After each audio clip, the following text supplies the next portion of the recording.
Hello बच्चों, कैसे हैं? आज लेक्चर नंबर 2 में special 10th UP board Bihar board के लिए है।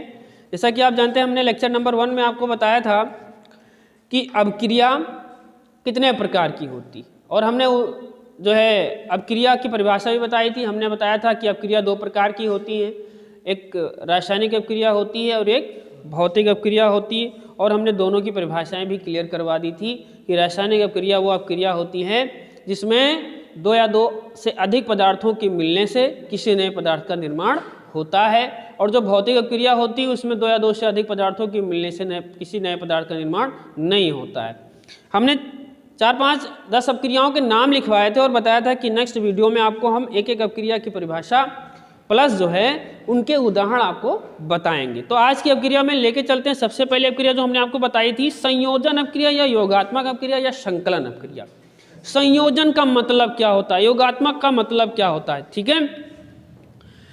देखिए, वह अभिक्रियाएं जिसमें 2 या 2 से अधिक, जिसमें क्या हो 2 या 2 से अधिक अभिकारक। थोड़ा एक चीज और जानिएगा कि जब अभिक्रिया होती है तो उसमें क्या होता है, ठीक है।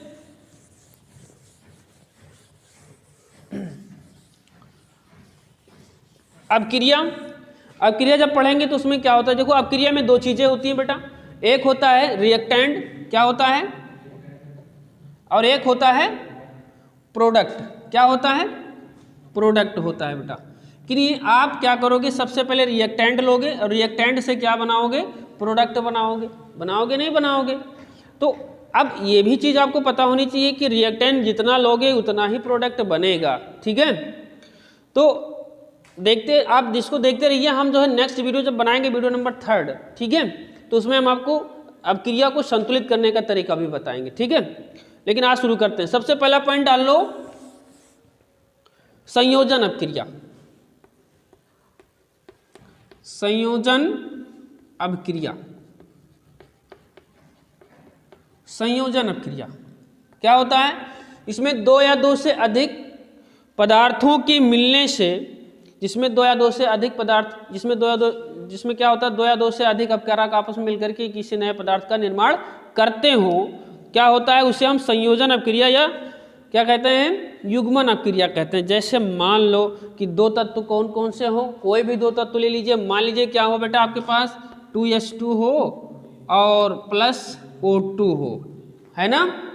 तो दोनों का संयोग कराओगे, क्या कराओगे, संयोग कराओगे, तो क्या बनेगा, 2s2O बनेगा। बनेगा नहीं बनेगा, ठीक है। आपको अभिक्रिया बैलेंस करने का तरीका भी पता होना चाहिए कि कैसे हम अभिक्रिया को बैलेंस करते हैं, ठीक है।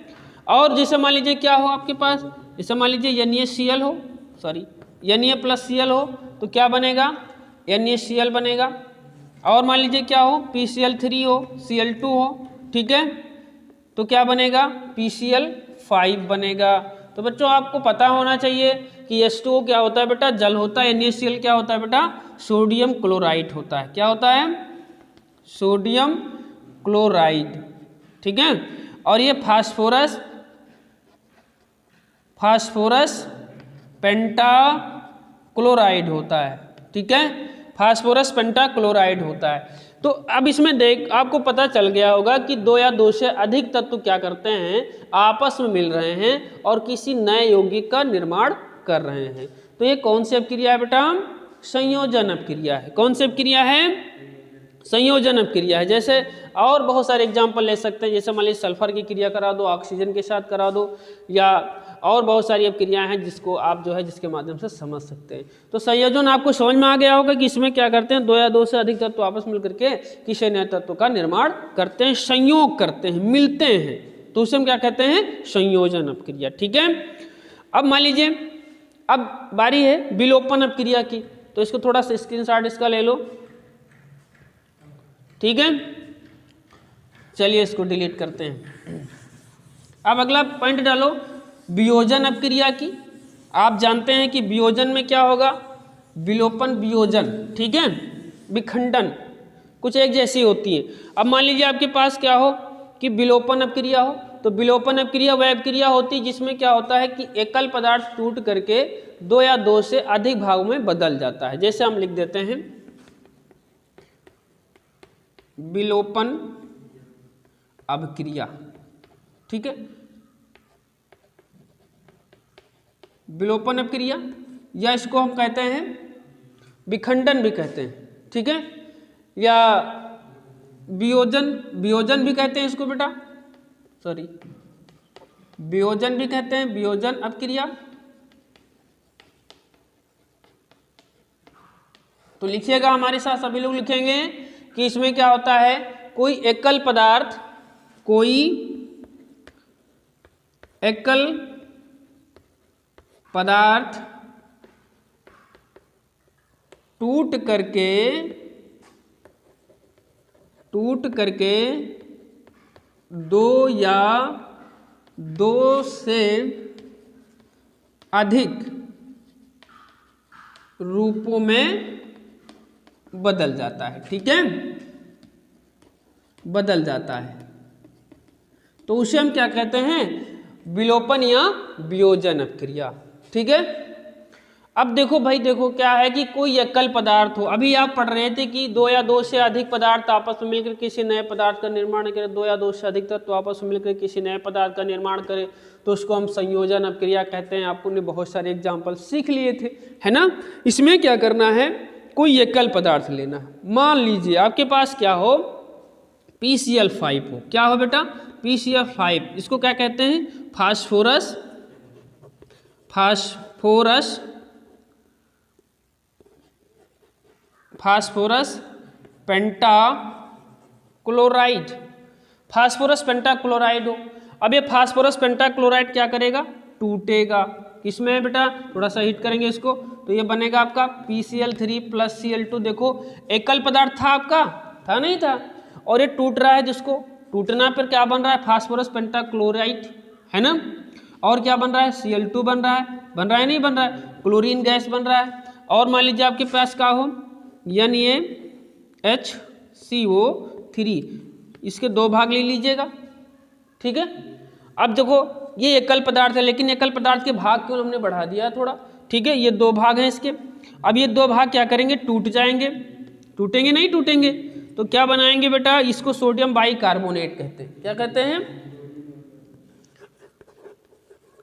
Sodium bicarbonate.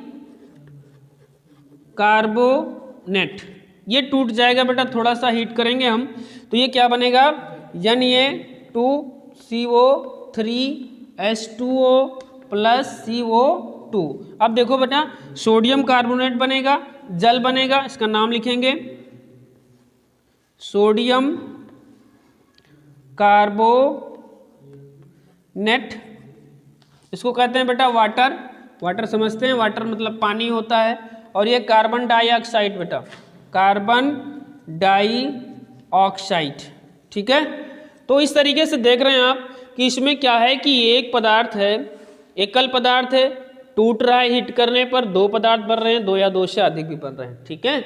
तो इस प्रकार की अभिक्रियाओं को हम क्या कहते हैं, विलोपन अभिक्रिया। समझ में आ गया कि जिसमें क्या हो कि कोई एक पदार्थ हो और वो टूट जाए, ठीक है, क्या हो, टूट जाए, दो या दो से अधिक रूपों में टूट जाए, बदल जाए, तो उसको हम क्या कहते हैं, विलोपन अभिक्रिया। समझ में आ गया सभी के। अब देखो अगला पॉइंट है ऊष्माक्षेपी अभिक्रिया। कौन सा पॉइंट है बेटा, ऊष्माक्षेपी अभिक्रिया। स्क्रीनशॉट ले लीजिए सभी लोग इसका। चलिए अगला पॉइंट डाल लीजिए, ऊष्माक्षेपी अभिक्रिया क्या होता है, ठीक है।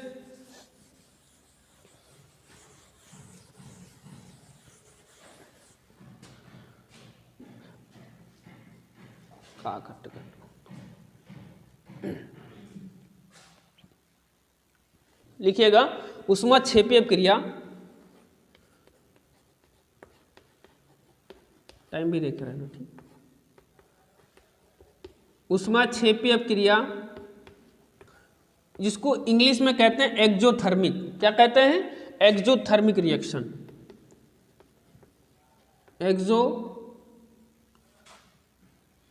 एक्जोथर्मिक रिएक्शन, ठीक है, एक्जोथर्मिक रिएक्शन, ठीक है। उष्मा शोषी का मतलब क्या होता है? वह रासायनिक अपक्रियाएं, ठीक है बेटा, वह रासायनिक अपक्रियाएं उष्मा क्षेपी, ठीक है, उष्मा क्षेपी अपक्रिया देख लीजिएगा, वह रासायनिक अपक्रियाएं जो क्या हो, जिसमें क्या हो कि जो है जिनके फलस्वरूप उष्मा उत्सर्जित होती हो। क्या होती हो? उष्मा उत्सर्जित, यानी कि वह रासायनिक अपक्रियाएं जिसके होने से क्या हो बेटा, वह रासायनिक अपक्रियाएं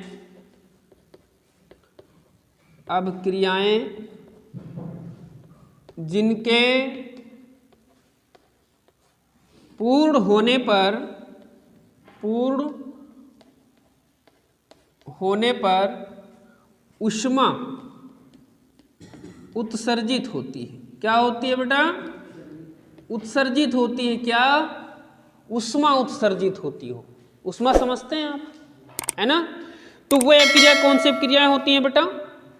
एक्सोथर्मिक होती है। कौन सी अपक्रिया होती हैं? एक्सोथर्मिक होती है। जैसे मान लीजिए आपके पास क्या हो, कार्बन और ऑक्सीजन हो, कार्बन और ऑक्सीजन की जब क्रिया कराओगे बेटा तो कार्बन प्लस O2, है ना, क्या बनेगी बेटा? CO2। क्या बनेगी? CO2 बनेगी, नहीं बनेगी? हैं? तो इस CO2 को प्लस क्या होगा कि उसमें उष्मा क्या बनेगी? उष्मा निकलेगी। और मान लीजिए आपके पास कौन सा हो, जैसे हो आपके पास मेथेन हो, मेथेन प्लस O2, ठीक है। तो ये मेथेन क्या करेगा? मेथेन देखिएगा, अब ये मेथेन क्या करेगा? ऑक्सीजन के साथ क्रिया करेगा, ठीक है। जब ऑक्सीजन के साथ क्रिया करेगा तो क्या बनाएगा? CO2 प्लस H2O बनाएगा, ठीक है। क्या बनाएगा? CO2 plus H2O। अब एक बात बताइए आप लोग, यहाँ पर ऑक्सीजन की मात्रा कितनी हो गई? 3 हो गई, हो गई नहीं हो गई? और हाइड्रोजन की मात्रा भी कम है, तो क्या करिएगा? इसको बढ़ा दीजिए, 2H2O कर दीजिए, है ना। तो फिर आपको क्या करना होगा? ऑक्सीजन की मात्रा बढ़ानी होगी, नहीं बढ़ानी होगी? तो उसको क्या करेंगे? 2, है ना। अब देखिएगा किस तरीके से कार्बन डाइऑक्साइड और जल का निर्माण हो जाता है, ठीक है। तो जब कार्बन डाइऑक्साइड और जल का निर्माण हो जाएगा और प्लस क्या बनेगी बेटा? उष्मा बनेगी। तो इसलिए कि इन क्रियाओं के होने के बाद क्या मिल रही है हमको? उष्मा मिल रही है, इसलिए इनको क्या कहते हैं बेटा? उष्मा क्षेपी अपक्रिया। कौन सी अपक्रिया? उष्मा क्षेपी अपक्रिया, है ना। तो इस तरीके से आपको समझ में आ गया हो कि जो एक्सोथर्मिक रिएक्शन होता है वह रासायनिक अपक्रियाएं जिनके पूर्ण होने पर उष्मा उत्सर्जित होती है। जैसे कार्बन को ऑक्सीजन के साथ क्रिया कराने पर कार्बन डाइऑक्साइड प्लस उष्मा का निर्माण हो रहा है, और मेथेन की क्रिया ऑक्सीजन के साथ कराने पर कार्बन डाइऑक्साइड प्लस जल और उष्मा निकल रही है, ठीक है। तो इस तरीके से आप क्लियर हो गया होगा कि ये अपक्रिया उष्मा क्षेपी अपक्रिया है। जैसे आप थोड़ा और जानिएगा कि हमें जीने के लिए क्या चाहिए? ऑक्सीजन। क्या चाहिए? ऑक्सीजन चाहिए। और हम क्या करते हैं? उस ऑक्सीजन को एक्सेप्ट करते हैं और CO2 को क्या करते हैं? बाहर करते हैं। तो अंदर क्या उपस्थित होता है? कार्बन, है ना। जैसे मान लीजिए रोटी वोटी खाया या शुगर वगैरह लिया तो शुगर में कार्बन होता है, नहीं शरीर में कार्बन होता है, ठीक है। तो कार्बन क्या करता है? ऑक्सीजन के साथ क्रिया करके CO2 बाहर निकाले। तो श्वसन क्रिया एक प्रकार की कौन सी क्रिया है? उष्माक्षेपी अपक्रिया। कौन सी अपक्रिया है? उष्माक्षेपी अपक्रिया है। समझ में आ गया? तो दैनिक जीवन में श्वसन क्रिया कौन सी क्रिया होती है? उष्माक्षेपी अपक्रिया होती है। तो आपको समझ में आ गया। जैसे आप थोड़ा समझा भी देते हैं कि ग्लूकोज, जैसे मान लीजिए क्या हो आपके पास? ग्लूकोज हो। चलिए थोड़ा इसमें और हम समझा देते हैं इस सब क्रिया में कि जैसे आपके पास क्या हो बेटा? ग्लूकोज हो। ग्लूकोज का सूत्र सभी लोगों को पता होगा, C6H12O6 होता है नहीं होता है। और ये 6 जो है C6H12O6 की क्रिया किससे करवानी है बेटा? ऑक्सीजन के साथ करवानी है, ठीक है। किसके साथ करवानी है? ऑक्सीजन के साथ करवानी है, ठीक है। तो जब ऑक्सीजन के साथ कराओगे तो क्या बनेगा? CO2 बनेगा। क्या बनेगा? CO2 बनेगा। और क्या बनेगा? H2O बनेगा। बनेगा कि नहीं बनेगा? हैं? तो जब ये CO2 और H2O बनेगा प्लस ऊर्जा क्या होगी? निकलेगी इसमें से, ऊर्जा आपकी निकलेगी। अब देखो इसका बैलेंस कर लीजिए भाई आप, तो यहाँ कार्बन कितने हैं बेटा 6 है ना, तो उसको पहले 6 कर दो। अब यहाँ देखो ऑक्सीजन कितना 6 दूनी 12 है, तो जब 6 दूनी 12 ऑक्सीजन है यहाँ पे, तो यहाँ पर ऑक्सीजन कितना होगा 6 दूनी 12, और हाइड्रोजन कितने हैं तो इसको 6 कर दो। 6 कर दिया नहीं कर दिया। अब देखो 6 दूनी 12 और 6 18 हो गया, अब 6 दूनी 12 और 6 18 हो गया। इस तरीके से आप समझ में आ गया होगा कि ये क्रिया कहाँ होती है, शरीर के अंदर होती है, और इसमें ऊर्जा भी निकलती है, जो किस प्रकार की अपक्रिया है, ऊष्माक्षेपी अपक्रिया है। ठीक है, तो वह रासायनिक अपक्रिया जिनके पूर्ण होने पर ऊष्मा उत्सर्जित होती है वह अपक्रियाएं ऊष्माक्षेपी अपक्रिया कहलाती है। समझ में आ गया। अगला पॉइंट आपका है ऊष्माशोषी अपक्रिया। कौन सी अपक्रिया? ऊष्माशोषी अपक्रिया। ठीक है, उतार लिया सभी लोगों ने? ठीक,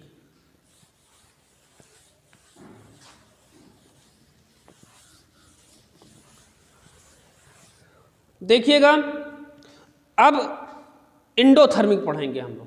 कौन सी अपक्रिया पढ़ेंगे? एंडोथर्मिक अपक्रिया। एंडोथर्मिक को हिंदी में कहते हैं ऊष्माशोषी अपक्रिया। कौन सी अपक्रिया?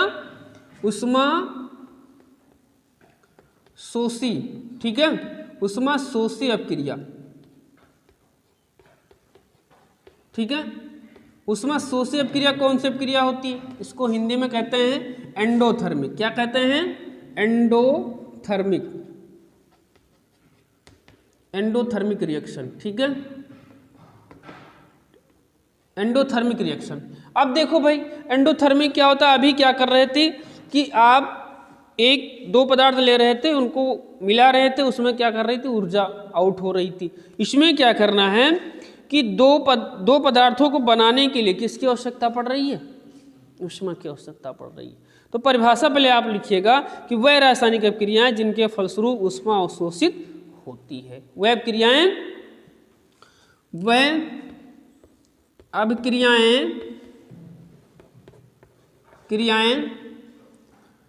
जिनके फलस्वरूप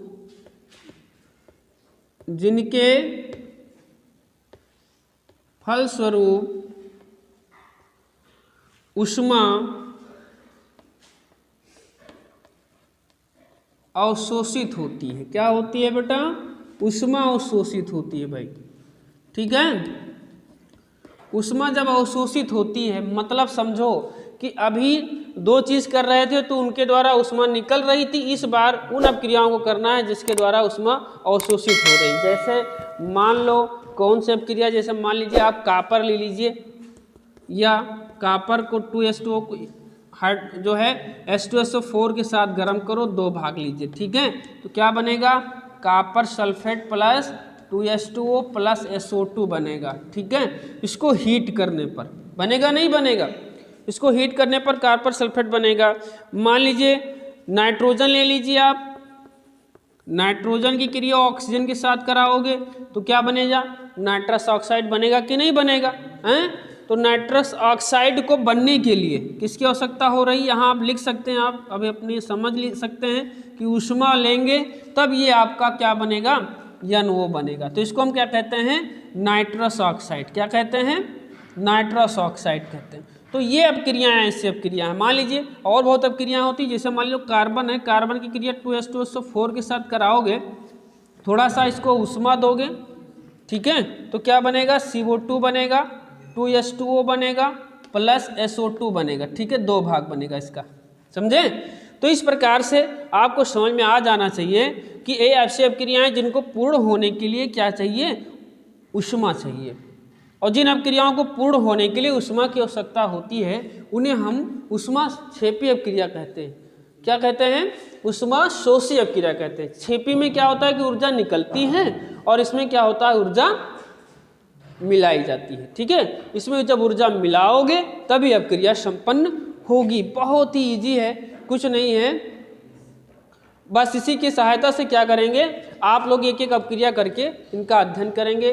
तो आज के लिए इतना काफ़ी, अगली बची हुई अपक्रिया जितनी हैं आपको नेक्स्ट वीडियो में बताएंगे। तो आप जो है इन सारी वीडियो को देखते रहिए और दोस्तों में शेयर भी करिए ताकि ज़्यादा से ज़्यादा लोग इसका फ़ायदा ले सकें। धन्यवाद।